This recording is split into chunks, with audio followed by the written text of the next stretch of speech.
મારા વાલા પ્રિયો, ઈસુ ખ્રિસ્તના નામમાં હું તમને પ્રેમાળ શુભેચ્છા પાઠવું છું. તમે કેમ છો? તમે સ્વસ્થ છો ને? શું તમે ખુશ છો? દરરોજ સવારે પરમેશ્વરની દયા નવી હોય છે. દરરોજ સવારે તે આપણને નવી દયા આપતા હોય છે. પરમેશ્વર જાણે છે કે તમને આ દિવસ માટે કયા દયાની જરૂર છે.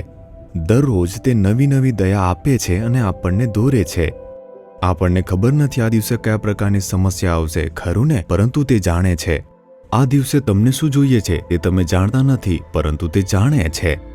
તેમણે તમને બનાવ્યા છે. તે તમને પ્રેમ કરે છે. તે તમને અદ્ભુત રીતે દોરી જશે, ઠીક છે ને? દરરોજ તેમના વચન દ્વારા તે આપણી સાથે વાત કરે છે ને? આજે તે શું કહે છે તે સાંભળીએ. બાઇબલમાં જુઓ, યશાયા તેના 54 અધ્યાયના 4થા વચનમાં, ગભરાઈશ નહીં, તારે ફરી શરમાવું નહીં પડે. તારે શરમાવાનું હવે કોઈ કારણ નહીં રહે. પ્રભુ કહે છે, મારા પુત્ર પુત્રી, ગભરાશો નહીં, તારે શરમાવું નહીં પડે. આમ પ્રભુ તમને જોઈને કહી રહ્યા છે, તમે કોઈ બાબતના સંદર્ભમાં શું તમને શરમમાં મૂકવામાં આવશે? આમ વિચારી રહ્યા છો ને? શું હું હારનો સામનો કરીશ? જો હું આવું નહીં કરીશ તો શું શરમમાં મુકાઈ જઈશ? જે મારી લોન ચાલી રહી છે તે યોગ્ય સમયે ચૂકવીશ નહીં તો શું શરમમાં મુકાઈ જઈશ? હું જે જગ્યાએ રહું છું, જ્યાં નોકરી કરું છું, ત્યાં શું શરમમાં મુકાઈ જઈશ? જો મારા જીવનમાં આવું નહીં થાય તો શું બધા લોકો મારી મજાક ઉડાવશે? શું પ્રશ્ન પૂછશે? શું તમે આવી કોઈ પરિસ્થિતિમાં છો? શું હું શરમમાં મુકાઈ જઈશ? શું તમે આવી રીતે વિચારો છો? પ્રભુ કહે છે, ગભરાશો નહીં, તારે શરમાવું નહીં પડે. હું તમને કેવી રીતે શરમાવા દઈ શકું? શું હું તમારા માટે નથી? શું તમારા પિતા તમારા માટે નથી? આકાશ અને પૃથ્વીનું સર્જન કરનાર હું છું. શું મારી માટે કંઈ અશક્ય છે? તમારી સમસ્યા તમારા માટે મોટી છે. તમારી જરૂરિયાત તમારા માટે નોંધપાત્ર છે, પરંતુ મારી સમક્ષ તે તમારી જરૂરિયાતો કંઈ નથી, તમારી સમસ્યાઓ કંઈ નથી. હું ચમત્કાર કરનાર એક પરમેશ્વર છું. આમ પ્રભુ કહી રહ્યા છે. શું તે તમને શરમાવા દેશે? તે થવા દેશે નહીં. આપણે લોકો શરમમાં ન મુકાઈ જઈએ તે માટે પરમેશ્વર ચમત્કારો કરે છે, અને તેમના જે કાર્યો છે તે અમુક સમય માટે આપણે કદી સમજી શકતા નથી. હું એક ભાઈ છે, તેને હું જાણું છું.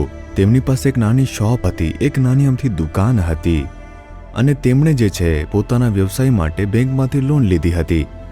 તેમણે કોલ લેટર આપવાનું હતું, તેથી તેમણે પોતાનું જે મકાન છે તે ગીરવે મૂકીને લોન લીધી હતી.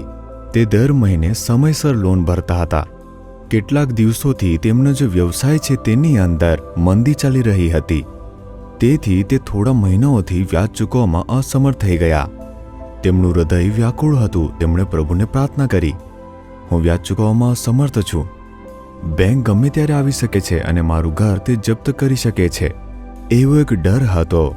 જે લોકો પાસે દુકાનો છે તેમની વચ્ચે હું શરમમાં મુકાઈ જઈશ. મને તમારામાં વિશ્વાસ છે, મારી પાસે દુકાનમાં તમારા વચનો છે, મને વિશ્વાસ છે. પરંતુ તે બેંકમાં જતા જ ન હતા. બેંકનો વ્યવહાર બંધ કરી નાખ્યો હતો. જોતે જશે, તમે વ્યાજ ચૂકવ્યું નથી, પૈસા ચૂકવ્યા નથી, શું કરી રહ્યા છો? લોકો મને આવું પૂછશે. હવે એક ડરમાં તે શરમમાં મુકાઈ ગયા.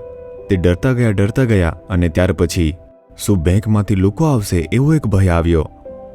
એક દિવસ જ્યારે તેના બેંકમાં જે મિત્ર હતો તે આકસ્મિક રીતે તેની દુકાન પાસેથી પસાર થઈ રહ્યો હતો. તેણે પૂછ્યું, ભાઈ, શા માટે તમે બેંકમાં હવે આવી નથી રહ્યા? તે ભાઈએ પછી શરમ અનુભવી અને સ્પષ્ટ જવાબ ન આપ્યો. તેમણે કંઈ જ ન કહ્યું. તે સારું છે કે તમે તમારી લોન ચૂકવી નાખી છે એમ કહ્યું. તેને કંઈ સમજાયું નહીં. મારી લોન ચૂકવી નાખી? હા, તમારું અકાઉન્ટ સમાપ્ત થઈ ગયું છે. હું તેને સંભાળી રહ્યો છું. તમે બધી લોન ચૂકવી નાખી છે. આવો, જો તમને ઈચ્છા હોય તો તમે બીજી લોન લઈ શકો છો, લઈ લો. તેને કંઈ સમજાયું નહીં. મેં પૈસા ચૂકવ્યા નથી. બેંકમાં ગયા અને મને ઘણા મહિના થઈ ગયા છે. હું ભયભીત છું અને આશ્ચર્યચકિત છું. શું હું શરમમાં આવી જવાનો છું? શું લોન ચૂકવવામાં અસમર્થતાને કારણે હું શરમ અનુભવવાનો છું? આ કહ્યા બાદ એને પુષ્ટિ કરવાની જરૂર પડી અને તે બેંકમાં ગયો. તેણે ત્યાંના અકાઉન્ટન્ટને પૂછ્યું, મારે કેટલા પૈસા ચૂકવવાના છે? તમે બધું ચૂકવી દીધું છે, તમારી ચૂકવણી થઈ ગઈ છે. શું? મેં મારી લોન ચૂકવી જ નથી. મેં મારું વ્યાજ પણ હજુ ચૂકવ્યું નથી. મેં મારી લોન કેવી રીતે ચૂકવી નાખી છે? તેમણે તપાસ કરી અને કહ્યું કે ના, તમારું ખાતું બંધ થઈ ગયું. કોણે તે ચૂકવ્યું છે? અમને તમારા નામથી પૈસા મળ્યા છે, લોન બંધ છે.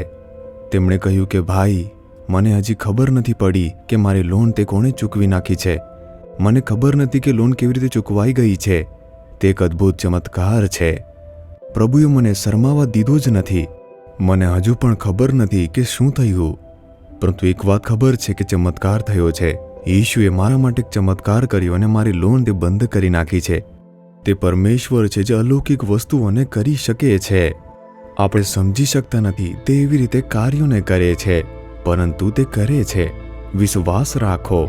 હું તમને કેવી રીતે શરમાવા દઉં? તમે મારા બાળક છો. તમે મને પ્રાર્થના કરો છો, તમે મારા પર આધાર રાખો છો. જે મને ખુશ કરે છે તમે એવું જીવન જીવો છો. હું તમને કેવી રીતે શરમાવા દઉં?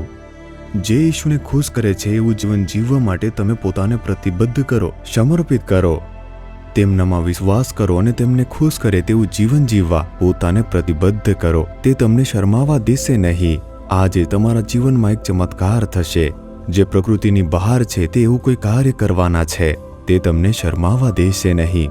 તેથી કહો, હે પ્રભુ, તમે મને શરમાવા દેશો નહીં. પ્રભુ, હું તેમાં વિશ્વાસ કરું છું અને જે તમને તમારા બાળક તરીકે ખુશ કરે તેવું એક જીવન જીવવા માટે પિતા હું પ્રતિબદ્ધ કરું છું. આજે મારા માટે એક ચમત્કાર થવાનો છે. હું વિશ્વાસ કરું છું. ઈશુના નામમાં. Amen, amen.